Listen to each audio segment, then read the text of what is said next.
All right, so we are continuing ever onwards and throwing in now our uh, closing area. Now, I had noted that when we have the PAC for the secondary theme area, we want to dovetail it with the closing.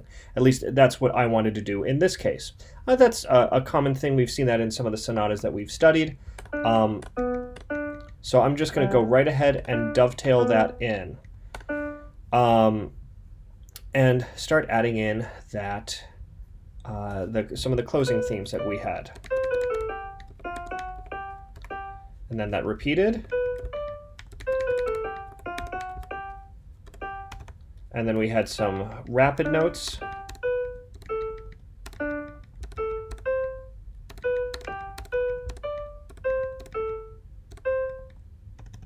Sorry, that's supposed to be a G.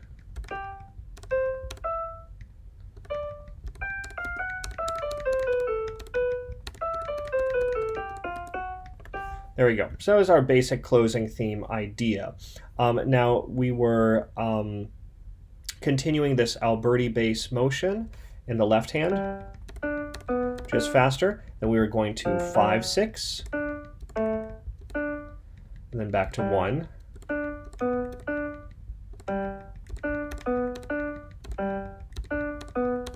And then back to 5/6, and back to 1. Lots of cadences in closing sections. Anytime you can have a sort of cadential gesture, that's good. But we also could have some statements that give us some other sense of instability. For instance, this chromaticism that was going to happen in the left hand, G to F sharp, down to F natural, down to E. Now I had noted that we wanted to be careful here because we had this E going to a D, and this measure also ends with an E going to a D. So we have a cadential 6/4. We've got parallel octaves leading into our cadential 6/4. I'm going to go ahead and put this last D there, and then we have G. Actually, I'm going to keep this D up the octave for now.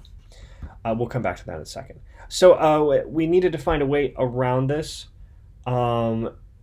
Maybe one possibility that I'm seeing is to have this E go down to a C. Now the issue there is that it will still feel sort of like parallel octaves because we've got C's on the and of 2. And they both go to that D. So maybe that won't work. Maybe what we can do is we could change something up here. Maybe we could go to an E and a G. Issue with that is then if it gives away the fact that we're heading to a G there, and I kind of like the smooth voice leading that we had so far, leading from G to A to B to C all the way up to D, and I kind of like that. So maybe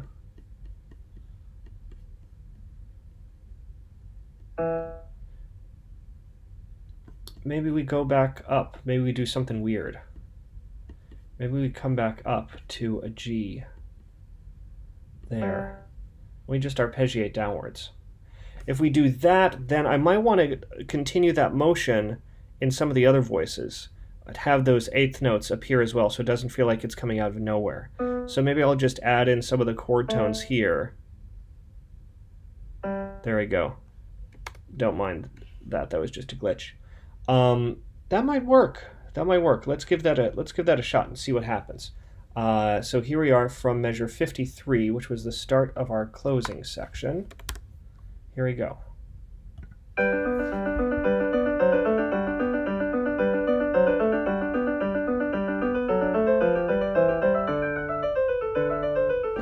That works perfectly fine. And now what I'm going to do is I'm going to copy and paste this because I want to hear this articulated just one more time. So I copied and pasted that first bar that dovetailed with the cadence. And now I'm copying this all out again. Now remember this low D that I didn't go all the way down to the first time, I'm going to go all the way down this time. Oh yeah. Okay. And there we go. We could add in some more voices that we could have a full chord. Actually, we'll repeat that chord. Jum, bum, bum. And give ourselves one more measure. There we go. Okay. So, there's our closing section revised, dealt with some of the parallel issues. Let's hear what the whole darn thing sounds like.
Now, I'm not going to try to put that up against the greats, but it at least gives us the idea of what composing an exposition section in a sonata form is like.